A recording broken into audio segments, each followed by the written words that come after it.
আমাদের হৃদয়ে ব্যথা আছে না নাই? পেইন আছে না নাই? দুঃখ, জ্বালা, যন্ত্রণা, কষ্ট বেশি না কম?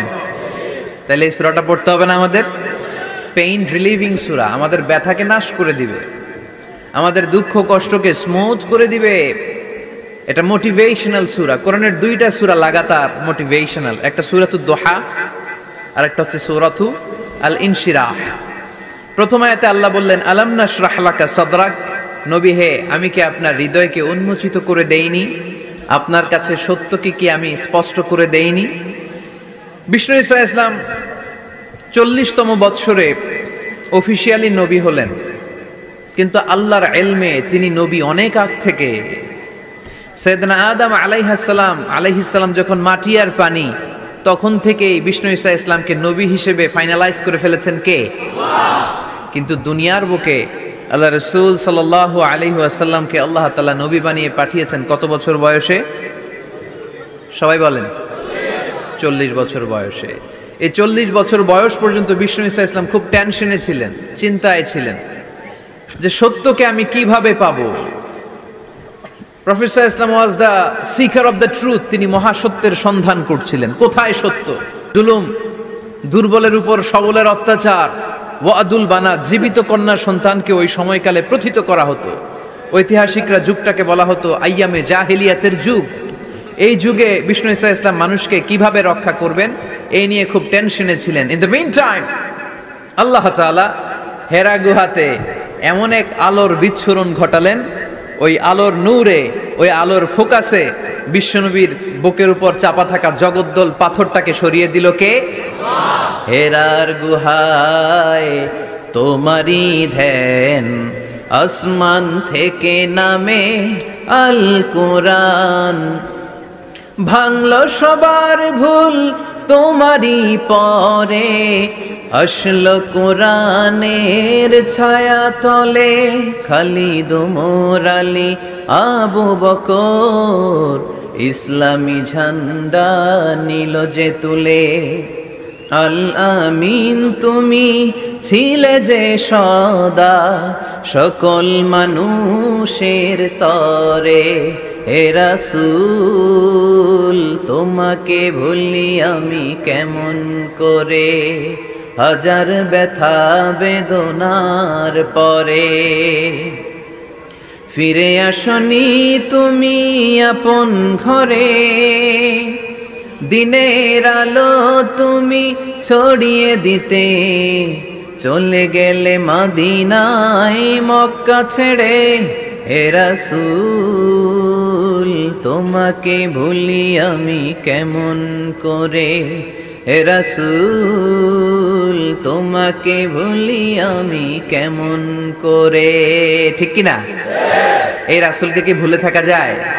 হেরার গুহায় আল্লাহ তাআলা প্রথম কোরআনের আয়াত নাজিল করলেন, ইকরা বিসমি রাব্বিকাল্লাযী খালাক, read in the name of your lord who has created. এই আলোর বিচ্ছুরণ যখন বিশ্বনবীর হৃদয়ে লাগলো, বিশ্বনবীর কাছে সব কিছুকে সুস্পষ্ট করে দিল কে?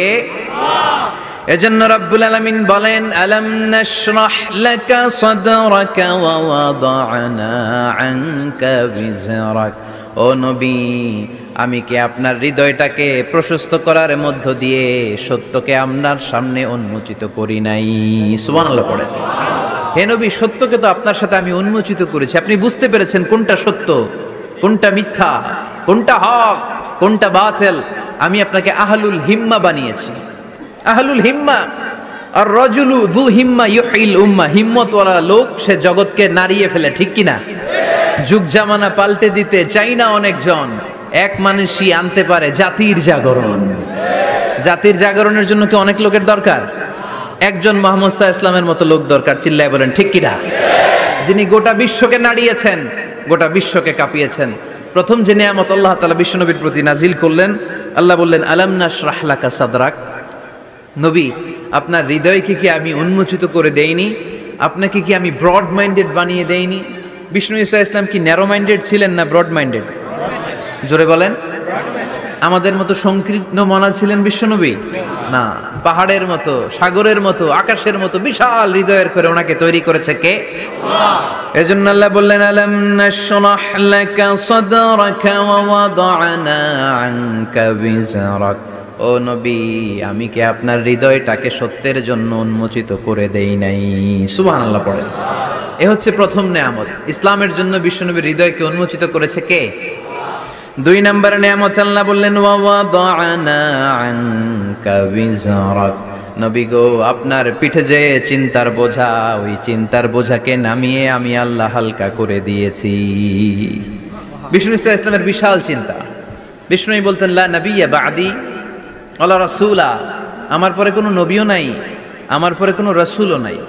যেহেতু উনি শেষ নবী, উনার পরে পৃথিবীতে আর কোনো পয়গাম্বর আসবে না, তাই উনার সময় থেকে শুরু করে কিয়ামত পর্যন্ত যত মানুষ এই পৃথিবীর বুকে আসবে, সব মানুষের জিম্মাদারি কার উপর? বিশ্বনবীর কাঁধের উপর। চিল্লা এখন ঠিক কিনা? এজন্য বিশ্বনবী এই দায়িত্বটারে কঠিন মনে করতেন। সব সময় তিনি কাঁদতেন, সব সময় তিনি দুশ্চিন্তা করতেন, সব সময় তিনি টেনশনে থাকতেন। না জানি হাজার হাজার লক্ষ লক্ষ উম্মতের নসিবে কি ঘটে যায়। আমি তো দুনিয়া থেকে চলে যাব, আমার পরে কিয়ামত পর্যন্ত যারা আসবে তাদের নসিবে কি হবে, এই নিয়ে বিশ্বনবী সব সময় দুশ্চিন্তা করতেন। এই দুশ্চিন্তার বোঝা বিষ্ণু ঈসা ইসলামের পিঠকে বাঁকা করে দিয়েছিল। আল্লাহ বললেন নবী, আপনি টেনশন করবেন না, আপনি হতাশ হবেন না, আপনার এই চিন্তার বোঝাকে আমি আল্লাহ নিজ হাতে সরিয়ে দিলাম। চিল্লায় পড়েন আল্লাহু আকবার। এজন্য আল্লাহ বললেন আলাম নাশরাহ লাকা সাদরাকা ওয়া ওয়াদানা আনকা বিজরাক আল্লাযী আনকাযা যাহরাক ওয়া রাফা'না লাকা যিকরাক। 3 নম্বর আল্লাহ বললেন নবী, আপনাকে 3 নম্বর যে নেয়ামতটা দিয়েছি সেটা হচ্ছে ওয়া রাফা'না লাকা যিকরাক। আপনার সম্মানকে, মর্যাদাকে, আপনার নাম ধাম সুনাম আর সুখ্যাতিকে আমি আকাশ বাতাস ছাপিয়ে, সাত আকাশ কাঁপিয়ে আরশ পর্যন্ত তুলে ধরেছি। I have dignified your status, O my beloved prophet Muhammad sallallahu আলাইহি ওয়াসাল্লাম। আপনার মর্যাদা অনেক উপরে, অনেক অনেক উপরে আমি নিয়েছি। আপনার মর্যাদার ধারে কাছেও পৃথিবীর কোনো ব্যক্তি যেতে পারবে না। গোটা বিশ্বের সব নবীদের মর্যাদাকে যদি এক পাল্লায় রাখা হয় আর বিশ্বনবীর মর্যাদাকে আরেক পাল্লায় রাখা হলে মুহূর্তের মধ্যে বিশ্বনবীর মর্যাদার পাল্লা ভারী হয়ে যাবে। এই আয়াত যখন নাজিল হলো, রাফা'না লাকা যিকরাক, নবী আপনার সম্মানকে, আপনার মর্যাদাকে, আপনার সুনাম সুখ্যাতিকে আমি আকাশ পর্যন্ত বুলন্দ করেছি। এই আয়াত নাজিল হওয়ার পরে মক্কার কাফিরেরা হাসতে আরম্ভ করলো। তারা বলল, বলে কি, যার সাঙ্গপাঙ্গ হাতে গোনা মাত্র কয়েকজন, যেই লোকটা জানে বাসে কিনা আমাদের হাত থেকে ওইটাই সন্দেহ, তার নাম সুনাম সুখ্যাতি নাকি সারা বিশ্বে ছড়ায় পড়বে। তারা বিশ্বাসই করতে পারছিল না। আল্লাহ বলেন, তোরা আমার নবীর বিরুদ্ধে অপপ্রচার করবি, তোদের অপপ্রচারকেই আমি আমার নবীর প্রচার মাধ্যম বানিয়ে দেব। আমাদের বিরুদ্ধে অপপ্রচার করলে আমাদের লাভ না লস? আমাদের লাভ, কারণ আমাদের প্রচার কমিটি হচ্ছে ওরা যারা আমাদের বিরুদ্ধে লাগে, ঠিক কিনা? প্রত্যেকটা অর্গানাইজেশনের, প্রত্যেকটা ইনস্টিটিউশনের, প্রত্যেকের একটা পাবলিসিটির কমিটি বা টিম থাকার দরকার আছে না নাই? আমাদের পাবলিসিটি করার টিমের দায়িত্ব ওরা নিয়ে নিস। আমাদের কোনো পাবলিসিটি করা লাগে না, গোটা বিশ্বে আমাদের নাম ওরাই ছড়াই দিচ্ছে। চিল্লায় বলেন ঠিক কিনা? আল্লাহ বললেন, তোরা এই কথা বলিস, তোদের মাধ্যমে আমি আমার নবীর প্রচার করব। বিষ্ণু ঈসা ইসলাম মক্কায় দাওয়াত দিতে শুরু করলেন। হজের মৌসুম আসলো, গোটা বিশ্ব থেকে হাজী সাহেবরা চলে আসলো।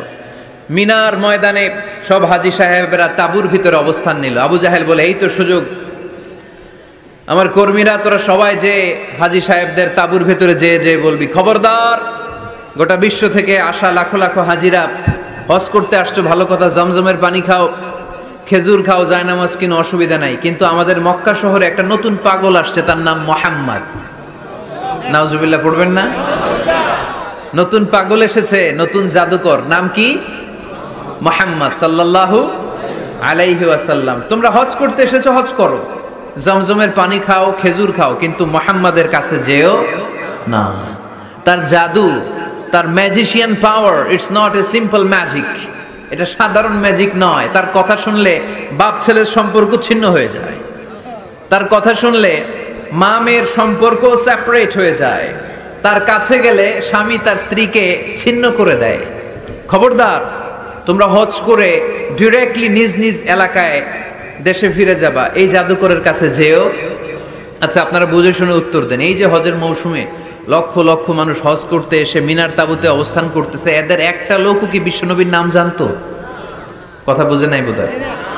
এই হাজী সাহেবরা যারা আসছিল লক্ষ লক্ষ, ওই টাইমে একজনও কি বিষ্ণু ঈসা ইসলাম ওনার নাম যে মোহাম্মদ, এই নামটা জানতো? আবু জাহেলের এই অপপ্রচারের মাধ্যমে প্রথম জানতে পারলো, ঠিক কিনা? এরপর প্রথম জানার পরে মনে মনে কই, কি রে, জীবনে তো এত বড় জাদুকরের নাম শুনি নাই, জীবনে তো এই মোহাম্মদের নাম শুনি নাই, কি জাদু দেখায়, হজ করি আর না করি জাদু দেখে যান। কথা বলেন। এর কারণ আল ইনসানু হারিসুন আলা মা মুনিআ, মানুষকে যেটা নিষেধ করা হয় বেশি, মানুষ এটা করতে চায় বেশি। সবাই নিয়ত করে ফেলাইছে হজের পরে এই মোহাম্মদের সাথে দেখা না করে আমরা এলাকায় ফিরবো। সবাই এবার দলে দলে বিষ্ণু ঈসা ইসলামকে খুঁজতেছে। সুবহানাল্লাহ পড়বেন না? বিশ্বনবীর বাড়ির সামনে মানুষের বিশাল লাইন। আবু জাহেল কয়, সর্বনাশ, চাইছিলাম কি আর হইল কি, করতে চেয়েছিলাম অপপ্রচার, ওইটারে আল্লাহ বানায় ফেলছে কি প্রচার। আল্লাহ বললেন, তোরা আফসোস করছিস যে কেন এই আয়াত নাজিল হয়েছে, আর তোরা স্পর্ধার সাথে বলছিস যে এই লোকের সুনাম সুখ্যাতি গোটা বিশ্বে কিভাবে ছড়াবে, তোদের অপপ্রচারকে আমি আমার নবীর প্রচার মাধ্যম বানিয়ে দিয়েছি। নবী হে, আপনার নাম ধাম সুনাম সুখ্যাতি আমি আকাশ চুম্বি করেছি। লোকজন বিশ্বনবীর সাথে দেখা করতে আসলো। দেখা করতে এসে বিশ্বনবীর নূরানি চেহারাটা দেখে সবাই পাগল হয়ে যায়। চাঁদের চেয়ে সুন্দর তুমি নবী আমার কমলিওয়ালা, চাঁদের চেয়ে সুন্দর তুমি নবী আমার কমলিওয়ালা, দু জাহানের বাদশাহ তুমি প্যারা নবী সাল্লাল্লাহু আলা, দু জাহানের বাদশাহ তুমি প্যারা নবী সাল্লাল্লাহু আলা, চাঁদের চেয়ে সুন্দর তুমি নবী আমার কমলিওয়ালা। সুবহানাল্লাহ পড়েন। বিশ্বনবীর নূরানি চেহারা দেখে প্রথম ধাক্কায় লোকজন বেহুশ। এসে দেখে কি নূরানি চেহারা, আমার পেয়ারা নবীর কি চমৎকার দাড়ি, কি চমৎকার বাবরি চুল, কি চমৎকার জুব্বা। জীবনে এত সুন্দর সুশ্রী পরিচ্ছন্ন মানুষ তারা জীবনে দেখে নাই। তারা বলে, আবু জাহিল্লাই কইছি কি, দেখি কি। কোনদিন কশিন কালেও এই লোকটা পাগল হতে পারে না, কারণ পাগলের চুল থাকে উস্কো খুস্কো। এলাকায় পাগল আছে না? পাগলরা চুল আশ্রায়, উস্কো খুস্কো চুল। পাগলদের চুলের মধ্যে থাকে জট, জামার মধ্যে থাকে ময়লা, ছেঁড়া ফাড়া জামা পড়ে, কি যেন বলে তারা নিজেরাই জানে না। এমন কোনো কিছু মুহাম্মদের মধ্যে দেখা যায় না। আবার এই লোক কশিন কালেও জাদুকর হতে পারে না, কারণ জাদুকররা মন্ত্র পড়ে বিড়বিড় করে, ঠিক কিনা? এই লোক তো মন্ত্র পড়ে না, বিড়বিড় করে না। এমন এক কিতাব থেকে এই লোকটা আমাদেরকে কথা শোনায়, তার কথা শুনলে হৃদয়টারে ঠান্ডা করে দেয় কে? বিশ্বনবীর বিরুদ্ধে অপপ্রচারকে প্রচার মাধ্যম বানিয়ে দিল কে? আল্লাহ বললেন, নবী হে, নো টেনশন, ওয়া রাফা'না লাকা যিকরাক, I have dignified your status. আকাশ বাতাস ছাপিয়ে, সাতাকাশ কাঁপিয়ে আমার আরশ পর্যন্ত আপনার মর্যাদাকে আমি সুউচ্চ করেছি। চিল্লায় পড়েন সুবহানাল্লাহ। হাইসুমা যুকিরতু যুকিরতা মাই, হাদিসে কুদসিতে এসেছে কিভাবে আল্লাহ রাসূল সাল্লাল্লাহু আলাইহি ওয়াসাল্লামের নামকে সুউচ্চ করা হলো। আল্লাহ বলেন, নবী হাইসুমা যুকিরতু যুকিরতা মাই, যেখানেই নবী আমার নাম নেওয়া হবে, আমার পরপরই আপনার নামও নেওয়া হবে। আমরা যখন কালিমা পড়ে মুসলমান হই, কালেমার প্রথম বাক্যে ঘোষণা দেই, আল্লাহ ছাড়া কোনো মাবুদ নাই, লা ইলাহা ইল্লাল্লাহ, আল্লাহর ছাড়া কোনো মাবুদ নাই, কোনো ইলাহা নাই। এই ঘোষণা যখন আমরা দিয়ে দেই, দ্বিতীয় বাক্যে পড়ি মুহাম্মাদুর রাসূলুল্লাহ। আপনি যদি শুধু পড়েন কালেমার মধ্যে লা ইলাহা ইল্লাল্লাহ, এটা হবে? তারপরে কি পড়তে হবে? তার মানে যেখানেই আমার আল্লাহর নাম, তারপরেই আমার নবীর নাম আছে না নাই? আবার যখন আমরা আজান দেই, আজানের প্রথম 4 বাক্য আল্লাহর বরত্বের ঘোষণা, তারপরের 2 বাক্য আল্লাহ যে আমাদের রব এটার সাক্ষ্য দেয়, তার পরের 2 বাক্যে বিশ্বনবীর উপর সাক্ষ্য দেয়া লাগে কি লাগে না? আবার আমরা যখন নামাজের আগে একামত দেই, নামাজের একামতেও বিশ্বনবীর নাম আছে না নাই? কথা বুঝতেছেন? আজানে বিশ্বনবীর নাম আছে না আল্লাহর পরে? কালেমার মধ্যে আল্লাহর পরে বিশ্বনবীর নাম আছে না? নামাজ শুরুর আগে একামতের আগে বিশ্বনবীর নাম আছে না নাই? আল্লাহু আকবার, আল্লাহু আকবার, আশহাদু আল্লা ইলাহা ইল্লাল্লাহ, আশহাদু আন্না মুহাম্মাদার রাসূলুল্লাহ। সুবহানাল্লাহ পড়েন। যেখানেই আমার আল্লাহর নাম ওখানে আমার নবীর নাম আছে না নাই? এজন্য আল্লাহ বললেন, নবী টেনশন করবেন না। ওয়ারাফা'না লাকা যিকরাক, আপনার সম্মানকে আমি অনেক উঁচুতে তুলে ধরেছি। গোটা বিশ্বের আনাচে কানাচে সূর্য উঠবে, সূর্য ডুববে, কিন্তু আপনার নামের জিকির এক মুহূর্তের জন্য থামবে না। আলাম নাশরাহ লাকা সাদরাকা ওয়া ওয়াদা'না আনকা বিজরাক আল্লাযী আনকাদা যাহরাক ওয়া রাফা'না লাকা যিকরাক। সুবহানাল্লাহ বলেন। আয়াতটা মুখস্থ করে নেন। ওয়া রাফা'না লাকা যিকরাক, আপনার সম্মানকে বাড়াতে বাড়াতে আমি আকাশ চুম্বি করেছি। এই পৃথিবীতে যত আসমানি কিতাব এসেছে সব আসমানি কিতাবে বিশ্বনবীর নামকে তুলে দিয়েছে কে? আল্লাযী ইয়াজিদুনাহু মাকতুবান ইনদাহুম ফিত তাওরাতি ওয়াল ইনজিল, তাদের কাছে যে তাওরাতের কিতাব এসেছে, ইনজিলের কিতাব এসেছে, ওই তাওরাত ইনজিলও বিশ্বনবীর নাম তুলে দিয়েছে কে? সাইয়েদনা আদম থেকে শুরু করে ঈসা আলাইহিস সালাম পর্যন্ত এই পৃথিবীতে যত আম্বিয়া আলাইহিমুস সালাম এসেছে তাদের প্রত্যেকেই বিশ্বনবী যে এই পৃথিবীতে আসবে তার সুসংবাদ দিয়েছে। সুবহানাল্লাহ পড়ে। সব নবীরা বলেছে যে আমাদের সর্বশেষে এই সিলসিলাতুল আম্বিয়া, নবীদের যে চেইন, সর্বশেষ যে নবীকে আল্লাহ তাআলা এই পৃথিবীতে পাঠিয়ে আম্বিয়া আলাইহিমুস সালাম পাঠানোর ধারাবাহিকতাকে আল্লাহ তাআলা কাট অফ করবেন, স্টপ করে দিবেন, ক্লোজ করে দিবেন, ওই নবীর নাম হচ্ছে মুহাম্মদ সাল্লাল্লাহু আলাইহি ওয়াসাল্লাম। সাইয়েদনা ঈসা আলাইহিস সালাম এসে সরাসরি সুসংবাদ দিয়েছেন, ইয়াতি মিন বাদি ইসমুহু, বলেন ইয়াতি মিন বাদি ইসমুহু, ইয়াতি মিন বাদি, আমার পরে এমন এক নবী আসবে, ইসমুহু আহমদ, তার নাম হবে আহমদ। বড় বিশ্বস্ত সে কোন বন্ধু বলো, বেশি বিশ্বস্ত সে কোন বন্ধু বলো, বড় বিশ্বস্ত, কার কাছে মন খুলে দেয়া যায়, কার কাছে প্রাণ খুলে বলা যায়, হওয়া যায় বেশি আশ্বস্ত, তার নাম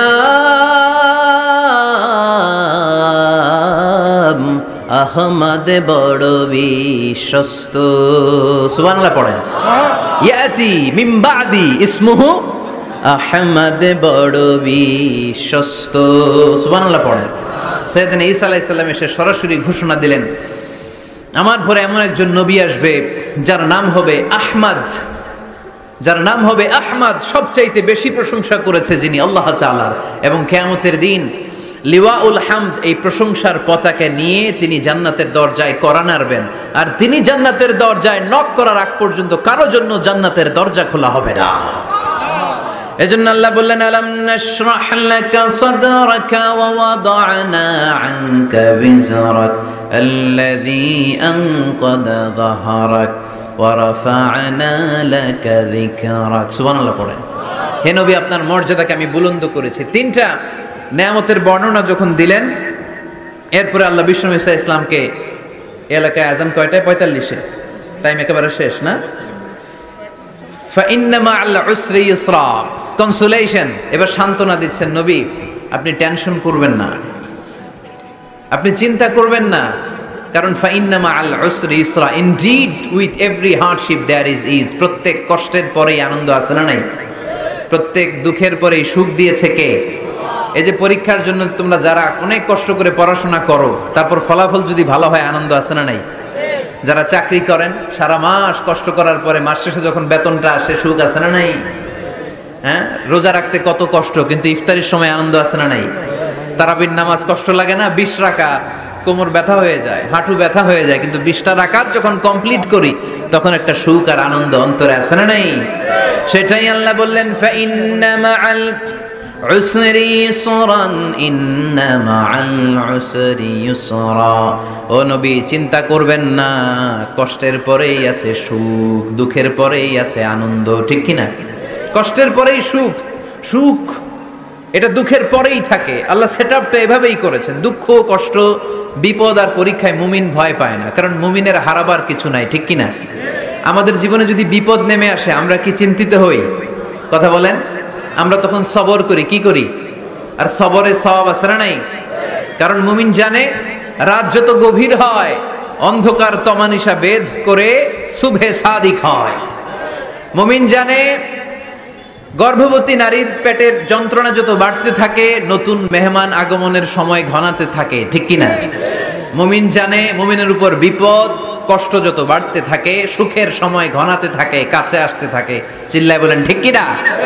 এজন্য আল্লাহ বললেন ফাইন্না মাআল উসরি ইউসরান, ইন্না মাআল উসরি ইউসরা। ও নবী, চিন্তা করবেন না, পেরেশান হবেন না। মাক্কি জীবনে আপনার দুঃখ কষ্ট, কিন্তু কিছুদিন পরেই মাদানী জীবনে আপনার জীবনে সুখ নামিয়ে দিবে কে? আপনার জীবনে আনন্দের বন্যা বইয়ে দিবে কে? মোটিভেশনাল সূরা, পেইন রিলিভিং সূরা। আপনি বিপদে পড়লেই এই আয়াত নিয়ে চিন্তা করবেন যে বিপদের পরেই আনন্দ আছে, কষ্টের পরেই দুঃখ আছে। সমস্যা যেমনি আছে, সমস্যার সমাধানও। কথা বলেন, সমস্যা যদি থাকে ওইটার সমাধান আছে না নাই? Allah never creates a lock without its key. আল্লাহ এমন কোন তালা বানায় নাই যে তালার জন্য চাবি বানায় নাই, ঠিক কি না? তালা যদি বানায়, ওই তালার কি আছে? সমস্যা যদি থাকে, ওইটার কি আছে? এজন্য কষ্টের পরেই আনন্দ, দুঃখের পরেই সুখ, চিন্তা করার সুযোগ নাই। সবশেষ আল্লাহ গাইডলাইন দিলেন। প্রথম গাইডলাইন, ফাইদা ফারাগতা ফানসাব ওয়া ইলা রাব্বিকা ফারগাব। ফাইদা ফারাগতা ফানসাব। হে নবী, যখন আপনি দাওয়াতি কাজ করে করে, রাষ্ট্রীয় কাজ করে করে একটু ফুরসাত পাবেন, অবসর পাবেন, ফানসাব ফিল ইবাদা, আপনি একটু ইবাদতে মশগুল হয়ে যান, আপনি একটু দোয়ায় মশগুল হয়ে যান। ওয়া ইলা রাব্বিকা ফারগাব, আর আপনার রবের দিকে মনোনিবেশ করুন। ব্যথা যদি পান, কষ্ট যদি পান, আমারে বলেন, অন্যরে বলেন না। কিন্তু আমরা ব্যথা পাইলে শেয়ার করি কোথায়? সবার আগে কি বুকে? ফেসবুকে। কষ্ট পেয়েছি, দুঃখ পেয়েছি, কোথায় শেয়ার করি? কেউ যদি আমারে কষ্ট দেয়, আমি বদলা নিতে চাই, ঠিক কি না? কিন্তু ইসলাম বলে বদলা না নিয়ে বদলে দাও। কি করবেন? বদলা নিও না, বদলে দাও। আল্লাহর কাছে বলো, বন্ধুর কাছে বলার আগে, স্ত্রীর কাছে বলার আগে, ফেসবুকে শেয়ার করার আগে কষ্টের কথা শেয়ার করব কার কাছে? বিশ্বনবী সাল্লাল্লাহু আলাইহি ওয়াসাল্লাম আমাদেরকে এটাই শিখিয়েছেন। এই শিক্ষার মধ্য দিয়ে গোটা বিশ্বকে তিনি চেঞ্জ করে দিয়েছেন। তার নাম আওয়াজ করে বলতে হবে, তার নাম মুহাম্মদ সাল্লাল্লাহু আলাইহি ওয়াসাল্লাম। এই সূরা থেকে আমাদের জন্য শিক্ষা হচ্ছে, আমরা বিপদে আপদে সব সময় ভরসা রাখবো একজনের উপর, তিনি কে? আর মনে রাখতে হবে, the grief isn't permanent, the struggle isn't permanent. এই পৃথিবীর কোনো দুঃখ কষ্ট আর সমস্যা এটা পার্মানেন্ট নয়। সমস্যার পরে সমাধান আছে, দুঃখের পরে আনন্দ আছে। এই বিপদ পরীক্ষাগুলো আল্লাহ তাআলা আমাদেরকে দেন আমাদের কোমরকে সোজা করার জন্য, আমাদের পায়ের নিচের মাটিকে শক্ত করার জন্য। প্রতিকূল পরিবেশে কি করে টিকে থাকতে হয় সেটা ট্রেনিং হিসেবে এই পরীক্ষাগুলো আমাদের জীবনে দেয় কে? আর ফাইদা ফারাগতা ফানসাব, ফাইদা ফারাগতা ফানসাব। ও নবী, যখনই আপনি অবসর পাবেন, অবসর সময়টা আমরা কাজে লাগাবো। রাজি আছেন তো?